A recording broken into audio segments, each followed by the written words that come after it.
the Art and Industry of Business and Living podcast, discussing conscious choices around business, money, life and living, and creating a greater future for you and the planet. Hey everyone, welcome to the Art and Industry of Business and Living. You're with Simone, your host. Surprise, surprise. And we are in Sao Paulo, Brazil. And it's huge. We're just looking out the window. It's like, oh my goodness. It's like, this is such a big city. I think there's 42 million people in the state of Sao Paulo, which coming from Australia with 24 million people in the whole friggin' country, and it's the size of America, is like, whoa, there's a lot of people in the street. Mm-hmm. So, and we've had some fun times here. We're actually leaving, well, one of us is leaving today, and tomorrow we leave for Mexico, another big city, Mexico City. Yeah. Doing the big cities. Mm-hmm. So I'm here today with Brett Rusher. Hi, Brett. Welcome. Hi. Hi, Simone. And Miss Sarah Watt. Hello, Simone. Hi, Brett. Hi, everyone. So what we wanted to do is talk to you a little bit about today what's occurred here in Brazil and one of the outings that we actually had here. I say outing. It's so where we went to was a favela, and we went to a favela in Sao Paulo, and a lot of the favelas have been originally created in Rio, many years ago. And what in Wikipedia, a favela is a unique low and middle income and unregulated neighbourhood in Brazil that has experienced historical governmental neglect. Well, the interesting thing is, it's like, I mean, I started watching some documentaries on favelas as well because, you know what, I always love watching different things in countries and the documentaries and the culture and how they be, etc. So I was watching that, and it's not so much what I see is government neglect. They never desired it, and they don't desire it. It seems like, and apparently favela, if you're in Brazil, is the word that you don't say. Yeah. But I love that word, favela. It's not politically correct. It's not politically correct. You're supposed to say community. And it's like, really? Community? Boring. So, yeah, boring, because these places are anything but boring. Exactly. It's like they are incredibly interesting, and what I see is a whole lot of creativity that comes out of it. So now we went to a favela here in Sao Paulo because there's a woman who does access consciousness, and she's a doctor there at a clinic and a research center. So we went and ran some bars, which access consciousness bars, body process, on some of the people who worked there, and, you know, see how it went. And it's quite an amazing favela we went to. They've actually got like a whole section set up for women who are pregnant, and they can actually have a natural childbirth and all that sort of stuff.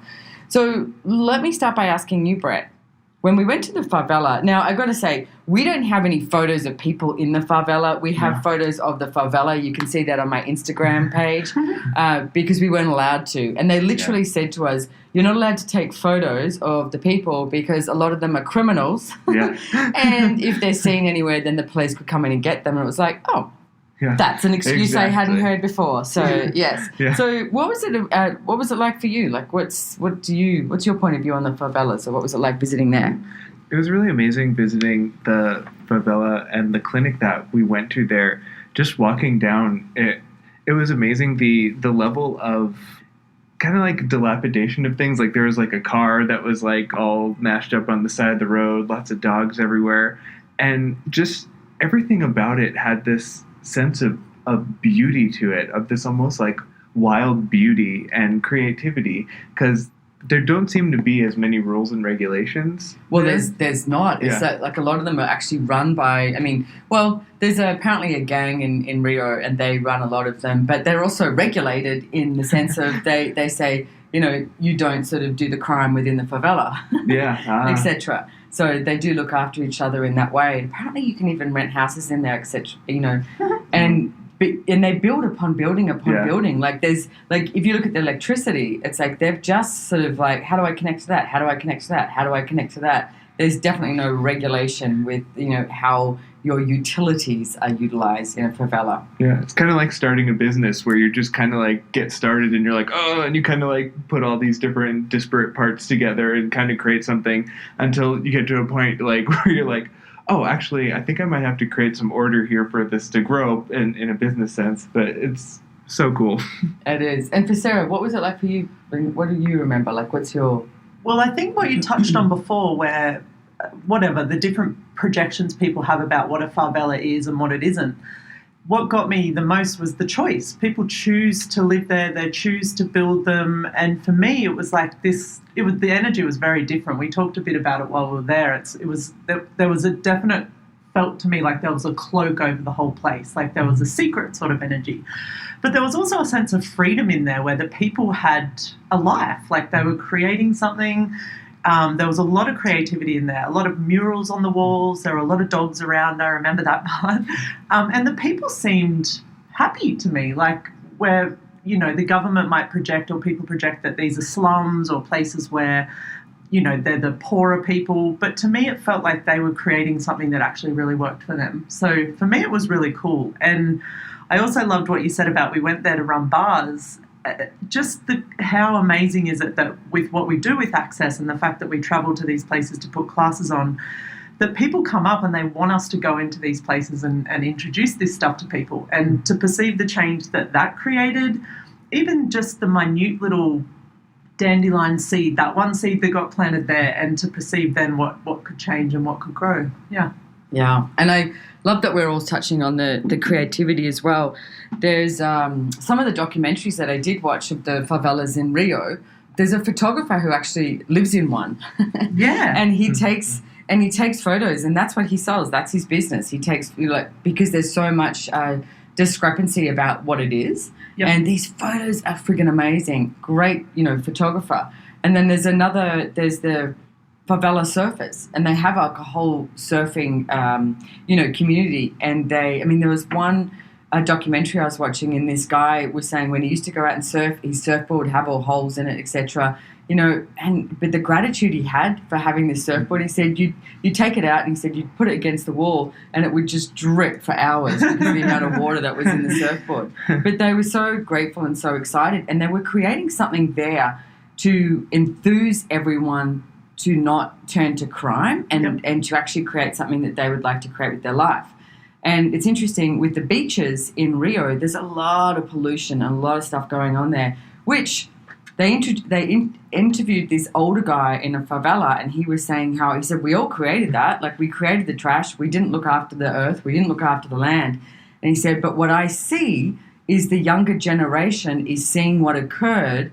And these were literally his words in this documentary. He said, I am hoping, and he said, and I'm pretty sure this is going to occur, as that the younger generation will function from a more conscious place and actually clean it up. And that's what they were doing. They were cleaning up the beaches because they love to surf.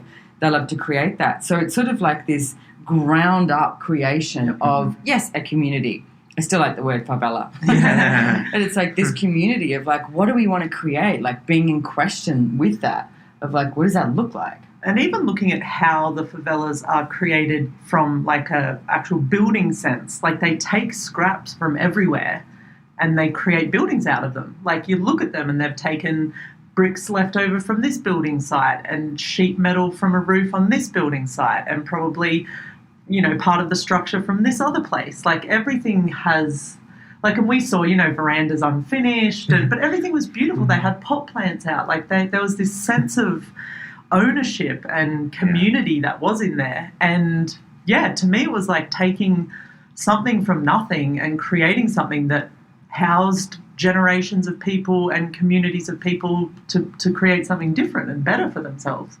Yeah, there was one guy in the documentary I watched, there was a whole bunch of land that just had all this trash there, like people have just dumped it there. Mm-hmm. And what he did, he didn't ask for permission, because how often do we ask for permission to do something? But he didn't ask for permission because it's in the favela, and he got all the trash up, and he created this amazing, beautiful garden that has all these, fresh produce, etc., used like all the old tires and all the scraps that were there, and created something really beautiful.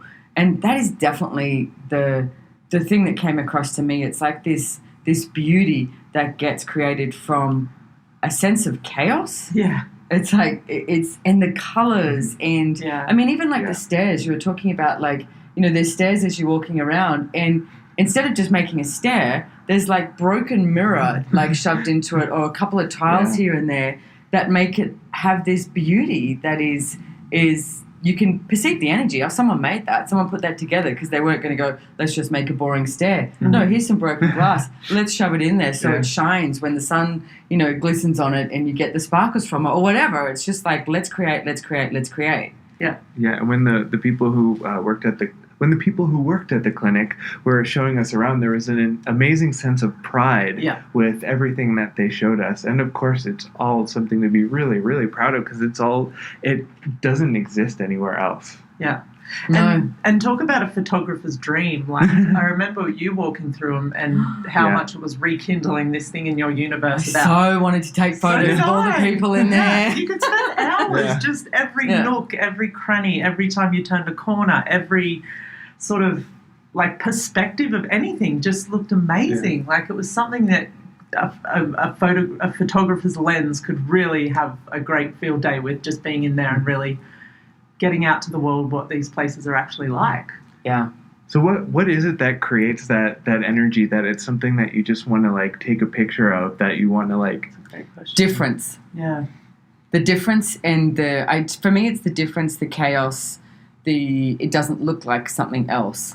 And because I was saying to both Sarah and Brett last night, like I studied photography for years, and that's one of the first places I've walked into in a long, long time where I started to look at everything through a photographer's eyes, and I was like, oh, like some guy leaning up against a wall, with the look on his face. It was just like they have this look where they were sort of like, who are you? Don't come near me. I'm tough. Don't you get it? But it's like, really? But there was this persona that they were putting out there, and it was like, those people, like you said, there's plenty of dogs there, and how the whole system is set up, like from the electricity to the drainage to, you said the veranda, the pot plants, the colours. It's like, it was just like, wow. And if you're listening to this, we will put some photos up on my Instagram, and probably somewhere on here there'll be a link that you can have a look at it, because there were some amazing, beautiful shots that we did get without the people, but we got shots of, the housing, etc. Yeah. And the level of care and pride, I know I talked about it once, but you mentioned the dog thing again. And even I remember these two dogs running out, going on a walk with their owner to wherever. They were groomed. Like, you could just tell the level of these people really had a lot of I want to say pride in themselves and in everything within the walls of the favela. And I want to add too, it's like there's a lot of if you're coming to Brazil, I wouldn't be like, whoa, yeah, I'm going to go visit all the favelas. It's not a place that I'd actually walk into if I didn't know someone. Yeah. For starters, you'd probably get friggin' lost, because it's not as though there's street names. There's it really is like these communities built on chaos. They don't go, there's nothing, and, in American cities where it's like you've got all these different avenues and they cross over and you can pretty much find your way if you get lost. And you have zoning. Yeah. There's no zoning. There's no, this is your way out, this is the exit. So I wouldn't go walking into, a favela if you're here. And a lot of them are more dangerous than some others. Mm-hmm. Yeah. Like this one that we went to, you can really see how they are trying to work with the community, the favela, etc. The clinic. They had that hospital hours. The school that they have there. The school that they had, which was actually created by a German lady. Yeah.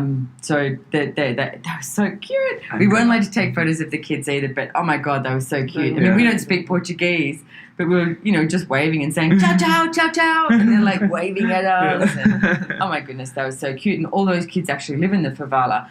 Actually, what I'm going to do too is I'll put a link in here too, because you can actually donate to this favela. What I'm going to do is I'm going to send a bunch of books there, because I have my Getting Out of Debt Joyfully book and the Joy Business book in Portuguese.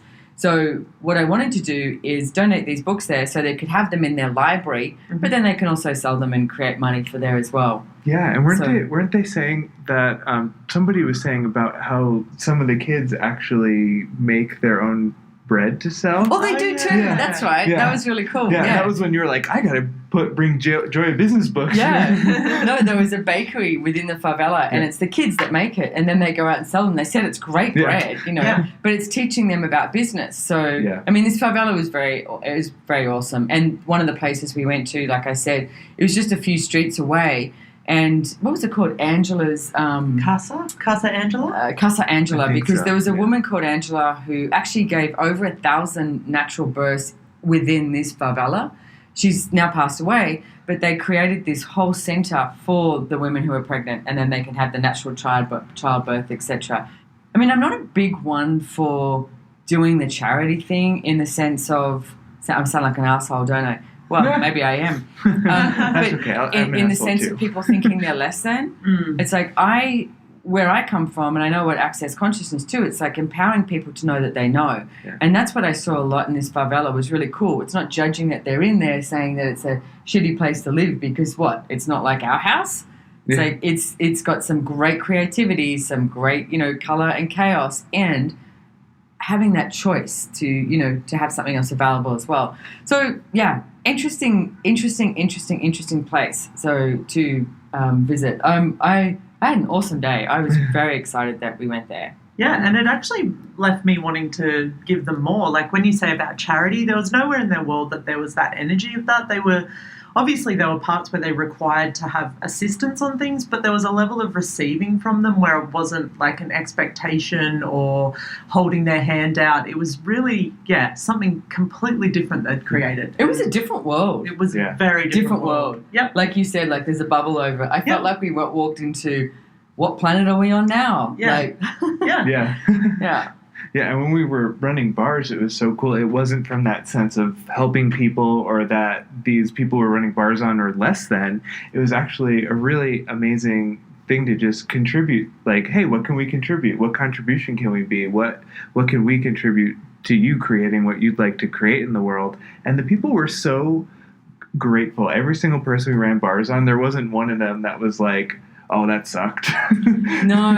And there was, what we were looking at doing is contributing this different energy. And you said, Brett, like when we were running bars there, and afterwards we ran some body process as well. But it was like an ESC. And an ESC is an energetic synthesis of communion, which Dr. Dane here does. And if you ever get the chance to do an ESC, do it. It's this energy of how you sort of connect with everybody. And it's sort of like what's going on for one person here, there, all these different people.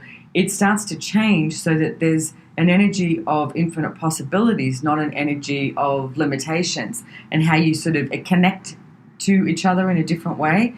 And that was definitely the energy in the room. It wasn't like they were explain things, tell me how this works or whatever. It was just like, whoop, let's receive. It was awesome. But it creates that sense of communion as well, where there isn't the separation between rich or poor or white or brown or purple or anything that people use to separate that creates like a sort of racism.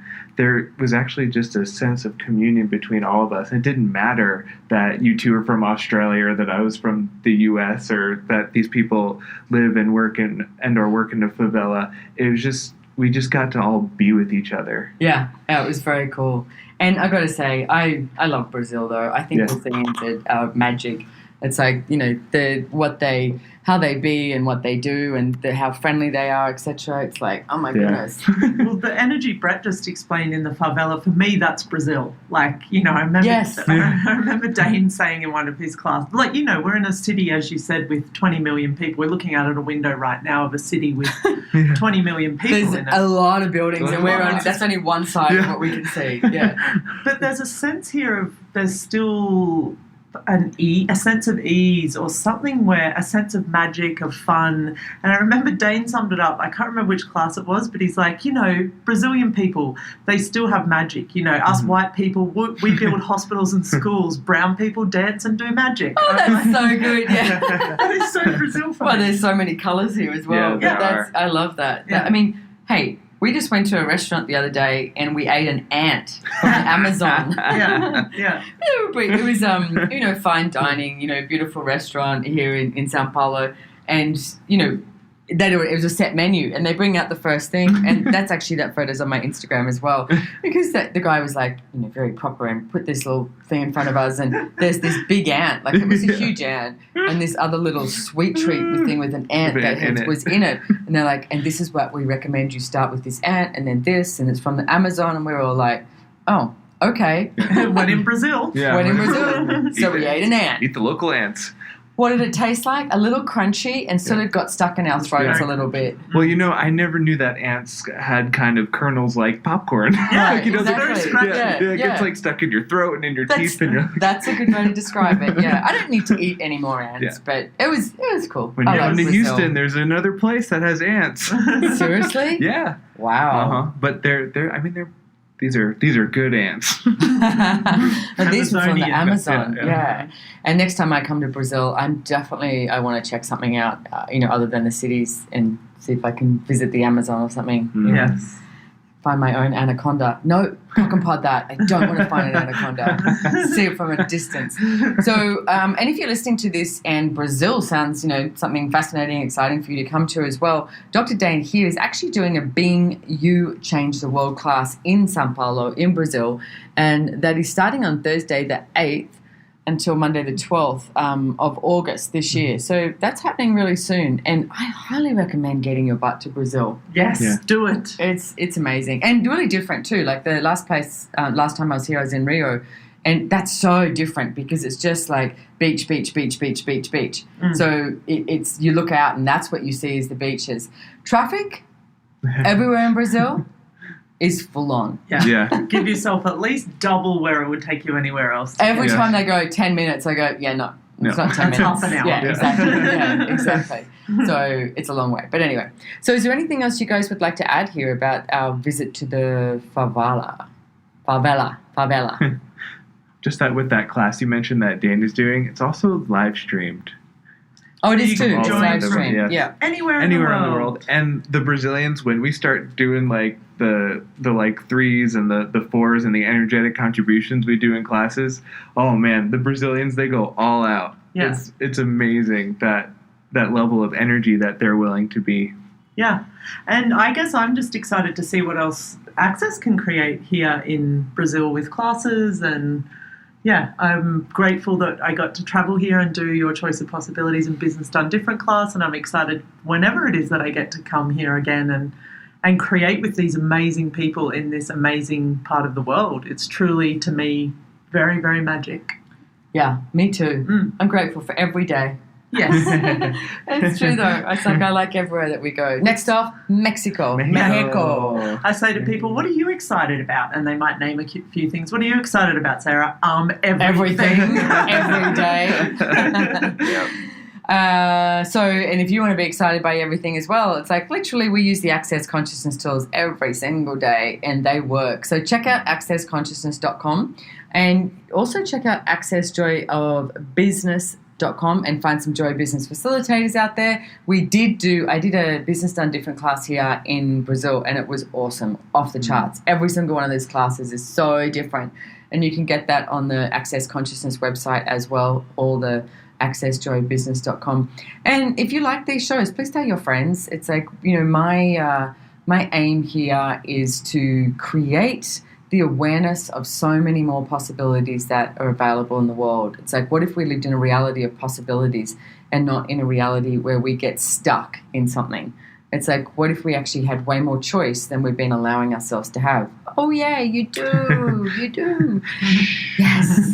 So anyway, thank you so much, Sarah and Brett, for joining me here today. Thank you. That was too fun. Yes. And don't forget to go to my Instagram and check out the photos of the favela. All right. Thanks, everyone. See you next time. Bye.